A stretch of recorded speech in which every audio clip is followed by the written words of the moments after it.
कभी सोचा है कि एक एक बढ़िया सी स्ट्रैटेजी होने के बाद भी ट्रेड्स गलत क्यों हो जाते हैं? पता है क्यों?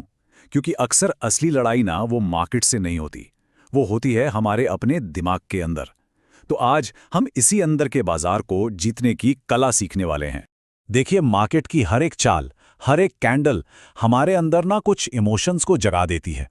एक तरफ तो लगता है वाह क्या प्रॉफिट हो रहा है, और दूसरी ही तरफ नुकसान का डर सताने लगता है। और बस यही जो खींचतान है ना डर और लालच की, यही हमें हमारे प्लान से भटका देती है और फिर हम ले बैठते हैं गलत फैसले।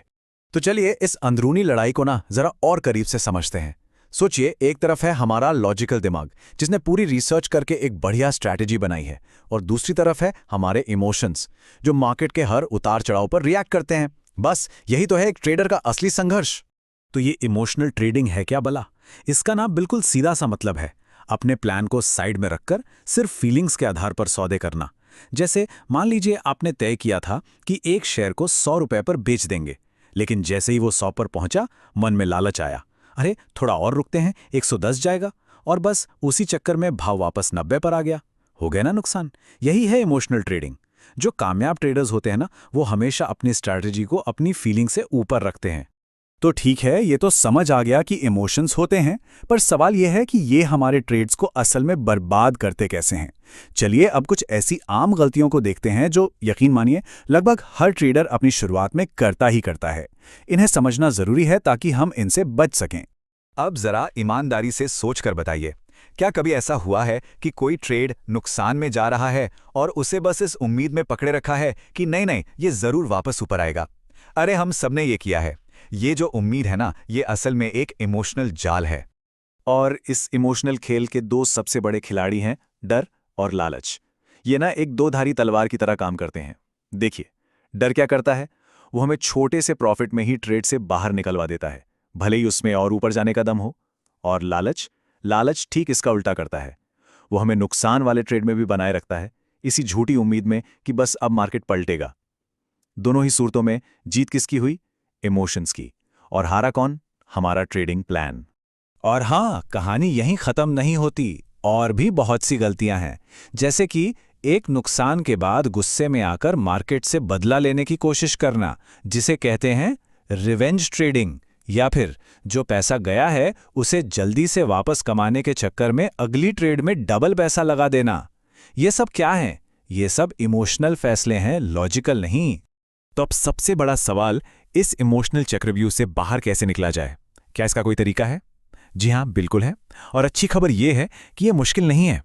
चलिए अब बात करते हैं कुछ प्रैक्टिकल तरीकों की जो हमें एक मानसिक तौर पर मजबूत ट्रेडर बनने में मदद करेंगे। तो ये रहा आपका 5 स्टेप वाला इमोशनल टूल किट। ध्यान से सुनिएगा। स्टेप 1, अपनी एक क्लियर स्ट्रैटेजी बनाइए, हवा में तीर मत चलाइए। स्टेप 2, ट्रेड लेने से पहले ही तय कर लीजिए कि आपका स्टॉप लॉस कहां होगा और टारगेट क्या है पहले। स्टेप 3, अपने रिस्क को मैनेज कीजिए, कभी भी एक ही ट्रेड में अपना सारा पैसा मत झोंक दीजिए।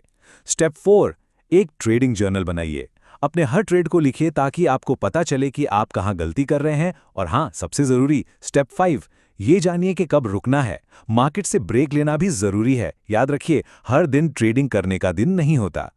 एक बात साफ समझ लीजिए, ये कोई जादू की छड़ी नहीं है कि एक दिन किया और हो गया। इन आदतों को ना रोज की प्रैक्टिस में लाना होगा, बिल्कुल वैसे ही जैसे एक एथलीट रोज प्रैक्टिस करता है अपने गेम को सुधारने के लिए। एक ट्रेडर को भी रोज अपने डिसिप्लिन की प्रैक्टिस करनी पड़ती है, और यही कंसिस्टेंसी है जो आपको इमोशंस के तूफान से बचाएगी।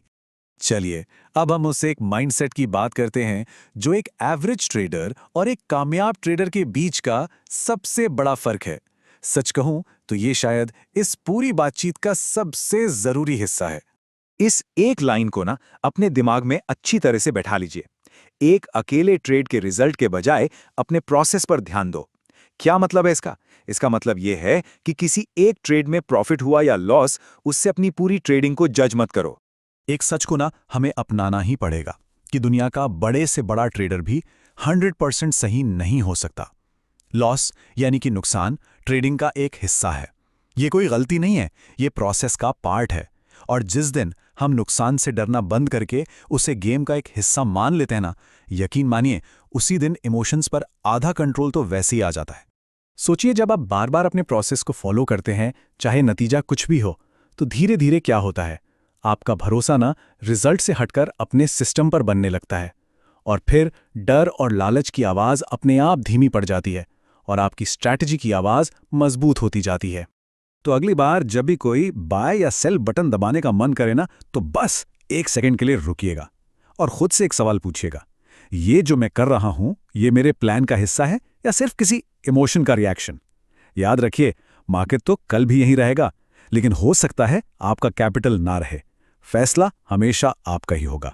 अगर आप अपनी लाइफ को लेकर सीरियस हैं और ऑप्शंस ट्रेडिंग सीखना चाहते हैं, तो आज ही कांटेक्ट करके पूरी जानकारी जरूर लीजिए।